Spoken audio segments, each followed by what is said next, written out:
And it's something, I tell you right now, I can't possibly fathom Hyo Jung's music. And I grew up with it all my life. And he desperately wanted to create and create and create. In the event that he was no longer here with us physically, that we could still have a piece of his heart. And when we had him, we had a chance to understand his heart, and we tried our best, and we had those hours with him. And now that he's gone, all we have is his music. That's not very easy. And yet we have it, an expression of his heart forever. And I think he would say to you, before you lose any of my other brothers and sisters, try to get to know them, really. And love them and support them. And try to be sensitive about what they're trying to accomplish. And give them a little space and breathing room.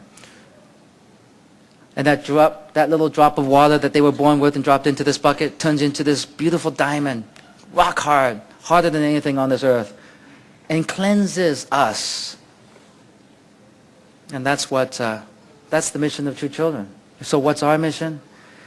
Is to receive that blessing into our hearts, into our minds. I found out that part of my difficulty was my heart was good, but my mind was messed up. And it wasn't until, I kind of was struck out into the wilderness and was trying to take care of my family financially and work hard and for events beyond me, the whole thing just collapsed. And on top of that, I found my dad was in jail. And I was like, I said to In Jin one day, 4 in the morning, I've been running so hard and thinking I was doing a good job, but In Jin, I don't know who I am.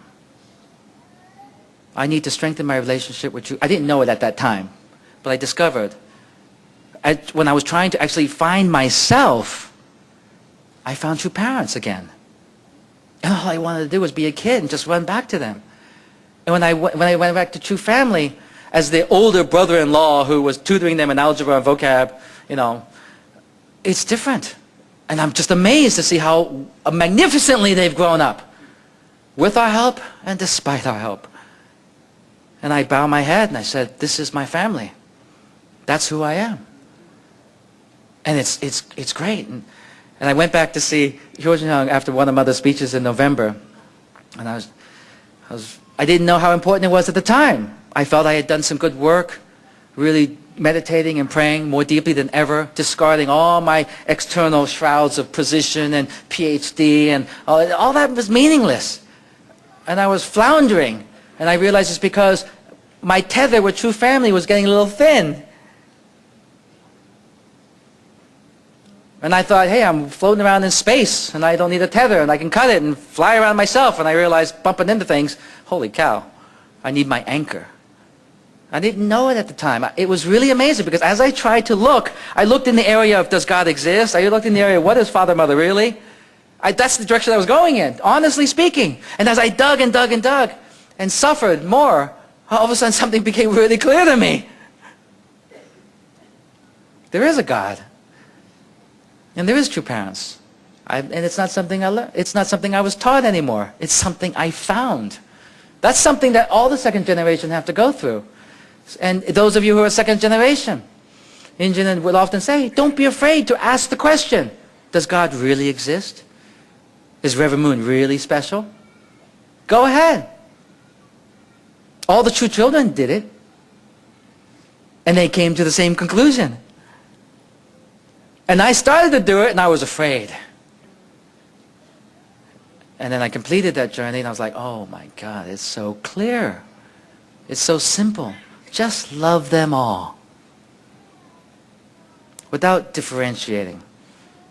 Without thinking that you know something about them. Try to clear your mind when, as they even just walk past you. They don't have to look at you. They can feel your eyeballs on them. They literally can. In Jin, just an example. In Jin was at Columbia University, and she was sitting in the back of a classroom, and she was pregnant. Can you imagine? She said, how embarrassing is it to go to school, undergraduate, while you're pregnant? And she said, when she graduated, it took me 6 years to get my degree. And I said, yes, 4 years of college and 3 kids. That's not bad. And she came back, and this was early in our marriage, and she says, these 2 girls, They're always talking about me, making fun of me. I said, where do they sit? And they said, like 20 rows ahead of me. I said, In Jin, how do you know they're talking about you? Come on. This is how I'm alleviating her heart. By not believing her.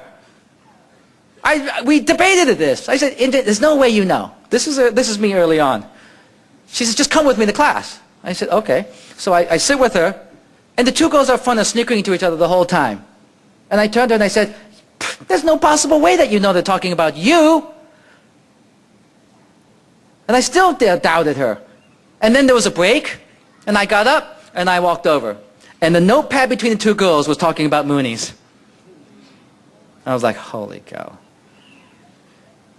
Hyung would do that to me all the time. Straighten out your thinking, Jin. You're going in the wrong direction. In November, when I came to see him, somewhat exhausted externally, but re-energized spiritually, and just a little humbler with my head, and we talked for a long time. Said, Jin, I've known you for more than 30 years. I gotta say, it's the first time I've ever seen you humble. And I said, you're right, Hyung. You're right.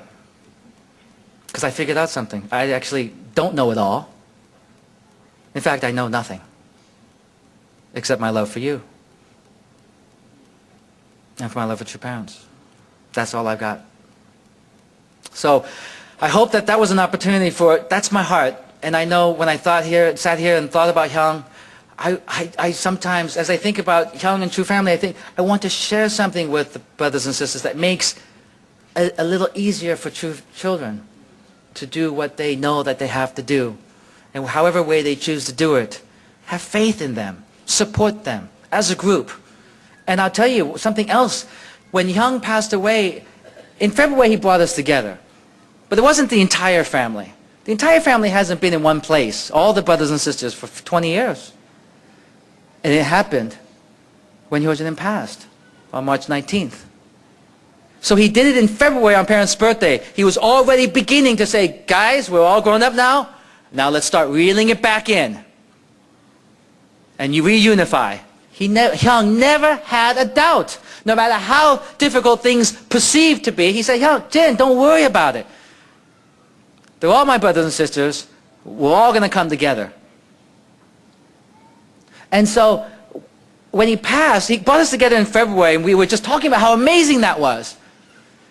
And then his sudden passing brings us together again. And they prepared a bus for us to follow Hyung to the Wonjeon. And everyone from Yejinim down to Cheongjinim was on that bus. And we laughed and talked, debated and argued a bit too. But elder members of the family said, we're not going to fight today. And that was the spirit of Hyung. That was Hyung's spirit. And the significance of Hyung now leading the way for his father and mother and going before them. I have to tell you one thing. As rejoiceful as my heart is today, together with you, Hyung passing away 2 weeks ago was not meant to be. It was not meant to be. But it was, in this sense. And it's the same as Hyeongjin, and Youngjin, and Haejin. I hate to put this on you, but it's coming from me and I'm one of you. It's because of us. We couldn't love them enough. Even his physical health and the burdens on his heart, it was because of us. We were chosen to love them and have the privilege to love them. And I let him down many times. I let him down. And he wasn't meant to be. It's like Jesus and the magnificent sacrifice and miracle of dying on the cross was not meant to be, but great and magnificent and glorious in its own right, because that's who they are. So I give you a double burden. One is to rejoice in the absence of our elder brother taking a long trip, that we will not see him again until we catch up with him. And number two, the added burden that's not just about rejoicing either. It's about walking away from this morning with a little bit of responsibility what could we have done as a community to be more true around true family, to ease their burdens so that they could still be with us? And let us clearly focus on the ones who remain and not let this happen again. Thank you very much, brothers.